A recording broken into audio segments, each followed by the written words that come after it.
gutya hano Saka.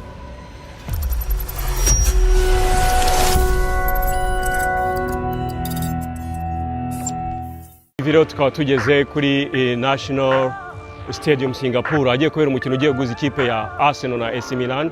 Ni ikipe imwe yo mu Bwongereza, indi yo mu gihugu cy'Ubutaliyani.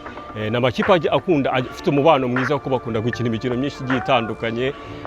Ndabyibuka ko hari igihe bajya baza gukinira Emirates ku mukino wa gishuti. Uyu munsi rero akaza guhura mu gihugu cya Singapore. Tukaza kuba turi muri stade rero mu kanya haza kubera uwo mukino. Mbibutsa ko ikipe ya Arsenal kuri stade izakiniraho n'ikipe ya Newcastle no ku cyumweru. Hanyuma hirya y'ejo bwo hazaba imyitozo bazafungura abantu bose bakareba imyitozo iri open, abantu bose bakaza kuyireba. Hanyuma nyuma yo gukina umukino wa AC Milan na Newcastle bazerekeza muri Hong Kong aho bazajya gukina n'ikipe ya Tottenham. Hanyuma hazaba ku itariki 31 z'ukwezi kwa karindwi bahita berekeza London aho bakomereza imyitozo mbere ko bakina imikino ya Emirates Cup. Imikino ya Emirates Cup bazakina na Villarreal, bakine na Atletico Bilbao mbere yuko shampiyona itangira, aho umukino wa mbere bagomba kuzerekeza i Manchester bajya gukina ikipe ya Manchester United. Nkuko mubibona rero Singapore ni umujyi mwiza cyane uri ku nyanja cyangwa se ku mazi. Na hano stade ntiri rero ni hakurya. Tugiye kugenda rero twegera ahantu hari abafana ba Arsenal aho barimo bishima cyangwa bagerageza kuba bakomeje kwitegura uyu mukino ko stadion ntabwo irafungurwa. Kaba rero ndi kumwe n'abanyamakuru ba BNB baturutse mu Rwanda, nabo murabona Mahoro Nasiri ndetse na Jalike imfura yacu, nabo baraza kuba turi kumwe ahangaha aho baje nabo kureba uyu mukino.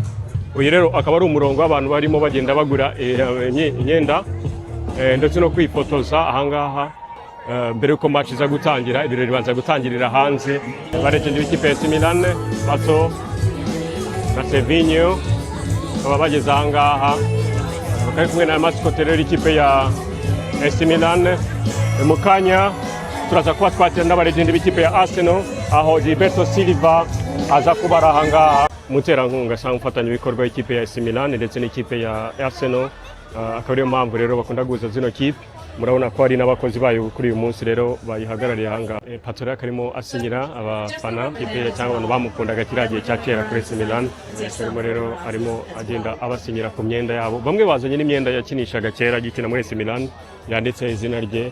Ubwo rero n'abantu bamufanaga kiriya gihe rero akaba arimo ni uburyo bwiza cyane bwo kubasha kwegera abafana b'amakipe agiye atandukanye, cyane cyane nk'uko shampiyona ziba zitaratangira, aho amakipe agerageza kugenda ajya mu bihugu bitandukanye ajya gukinirayo cyangwa se gukora imyitozo.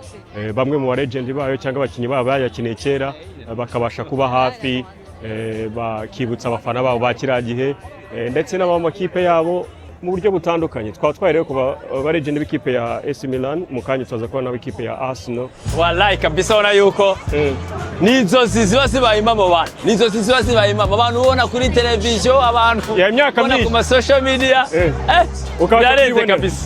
Arsenal, Arsenal, Arsenal, Arsenal. Jari kurabibona ute? Urabibona ute kubareba imbere? Saka ciye gutya hano, Saka gutya hano. Imaso yawe. Hano kabisa. Imaso yawe.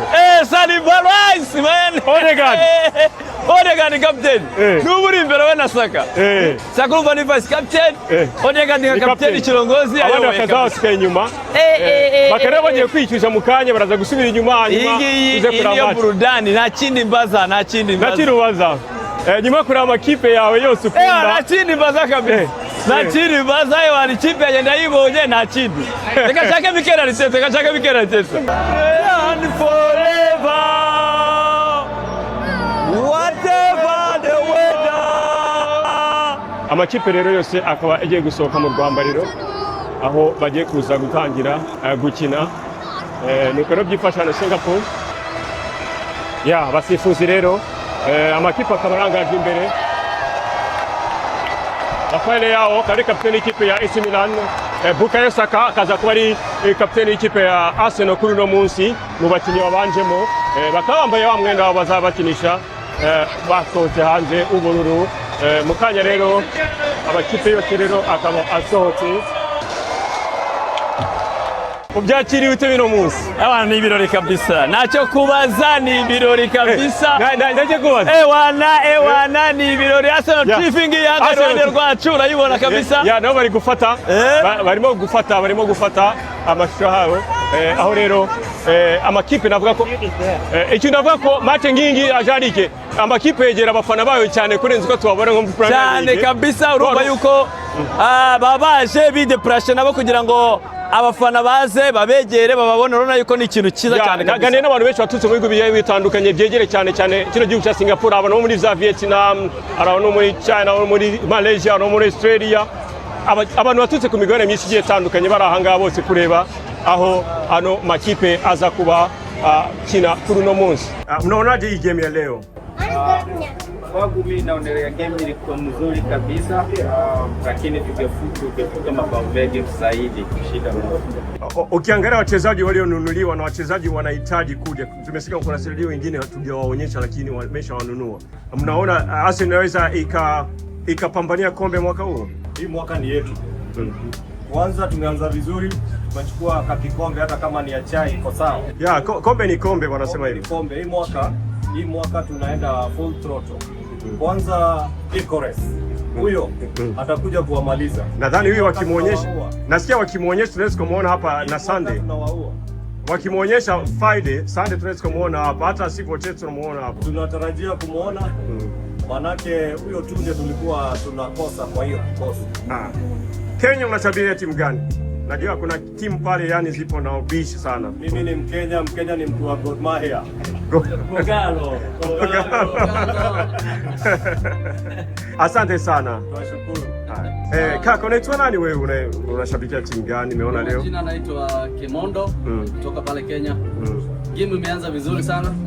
Kikombe ya kwanza tumepata. Hiyo ndio chanzo. Mtindo ni huo hadi mwisho sasa. Hatuna shaka.